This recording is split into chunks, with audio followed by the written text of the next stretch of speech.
Hey, what's going on, guys? It's Wired Gaming, back again with some more Generation Zero. And today, as you can see behind me, there is a plunderer. We got some funky stuff to go over.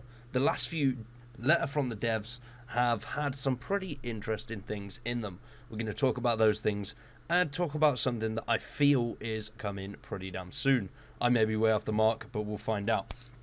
But before we get into that, make sure you subscribe to the channel, drop a like on the video, and we are still doing community challenges. So if there's any challenge you want me to take on, drop it in the comments below and let me know.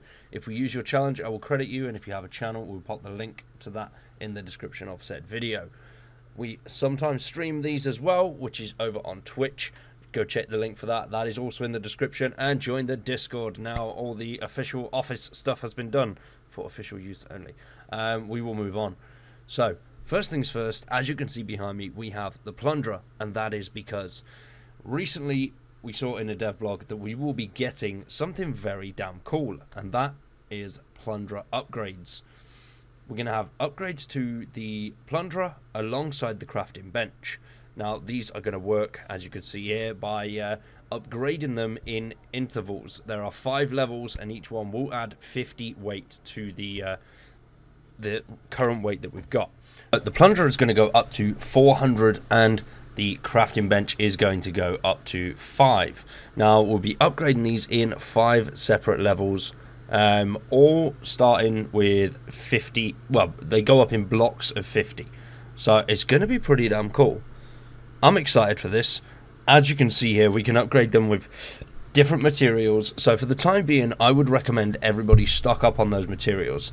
As for a time, we don't have a set time as of yet, but they have said once all platforms are at parity and everybody has the resistance update, it should be the update following that, as it's pretty much ready. So it's going to be a case of, I'm assuming, just pushing it out there and hoping we get it pretty damn soon. Hopefully though, they'll push out this resistance update for Xbox.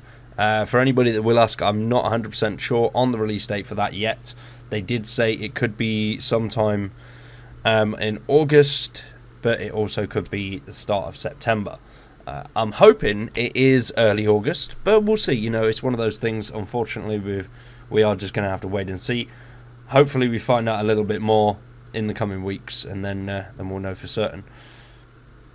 But it seems like they have made a little bit of progress. Not as much as they would hope, obviously, because it's not out yet. Anywho, enough of the doom and gloom. Let's move on, and we're going to talk about the weapon wheel. That is a pretty spicy feature, which looks pretty damn cool. This thing looks fucking awesome. With 8 slots, which none of them are actually locked to any sort of item or weapon. So we've got 8 slots where we can go absolutely insane. We could do what we want. We could put what we want into those slots. So we could have a loadout of 8 weapons if we really wanted and run around like an absolute madman blowing stuff up.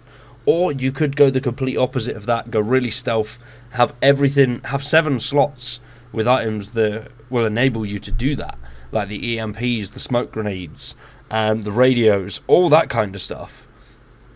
And then have 1 med and some sort of silenced either hunting rifle or maybe even the PVG, depending on your playstyle.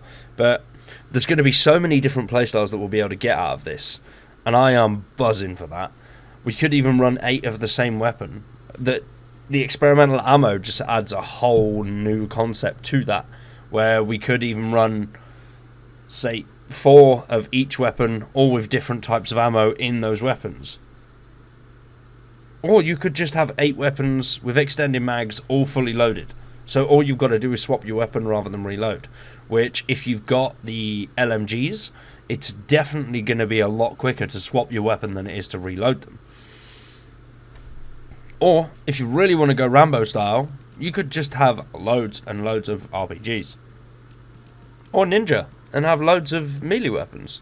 There's so many things, and it really changes the dynamic of the game, which I'm excited for. I know a lot of you guys are excited about.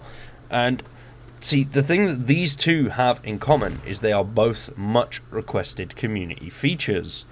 Now, does that mean that they are getting in on the community features a lot more than what they were?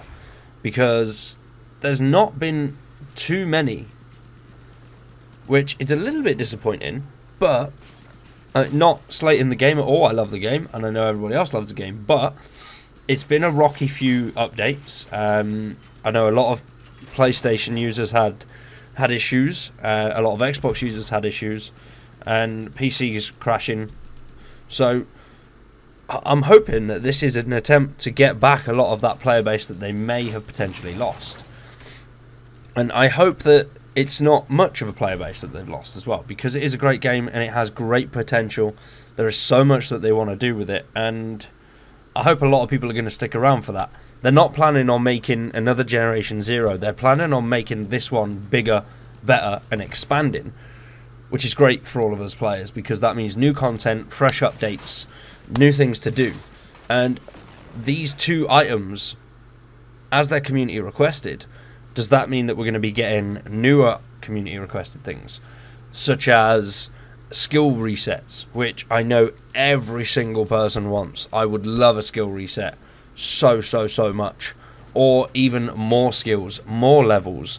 Now we've got those extra machines to take on, we've got that extra difficulty, we need something like that. Or even challenges, new challenges. They're adding challenges as they go, which is great. It really is quite cool, but we need more. We need more challenges. The assignments are good, they're a little bit samey, but I think the challenges are great, because they're all very, very different. There's always something a little bit weird and quirky with those challenges, which brings the players to do things that they wouldn't normally do, which I like. I like being tested and pushed to do different things, and I'm pretty sure a lot of you guys do as well. So hopefully they keep up on things like that, and they keep tweaking, keep changing, keep having a little bit of fun with it. But alongside another much requested community feature is new machines. I personally would love to see new machines. I'm going to have a whole video either next week or the week after on different types of machines that we could see in Generation Zero and that would go with the game. Because as much as the Reaper is cool, it is essentially a reskin of a tank. As much as the classes are cool, they are reskins of the same. We have 5 or is it 6 main machines that we always see and fight, which is great. There's a lot of variety, and the way that they fight and their AI works is brilliant. They're all a little bit different. They've got little tweaks, which I love, and it does make the combat a little bit more fun. But at this stage, what is it, 2 years on now? Or is it 3 years? I think it's 3 years on now. Well, it's pushing on to 3 years. It'll be 3 years next year. So the game's 2.5 years old. We need a little bit of a mix-up, a bit of spice. Especially if they want to bring new players into the game. Alongside that, a new island. That's what everybody wants to see, and I know. I'm rambling on now, but yeah, the main focus of the video was basically about the Plunderer, the weapon wheel being a community feature, and that they are listening to the community, which they do anyway, they do, but things like the more carry capacity and a weapon wheel, backpacks, all that kind of stuff has been so requested for so long, it's very surprising that they didn't get on that a lot sooner. So I reckon the next thing we could potentially see is either a new machine or skill resets and redistributions or extra levels. Let me know what you think in the comments. I know this video has been very much a ramble and a shot in the dark because none of this is concrete. But judging by what they're doing, I would say it's fairly certain that at least one of those 3 items is coming with, if not the next update, the one after. That's just my shot in the dark, my guess. Let me know your thoughts down below in the comments. But for today, ladies and gentlemen, that is it from me. I hope everybody has enjoyed. I've been Wired Gaming. You've been awesome. Thanks for watching. Peace.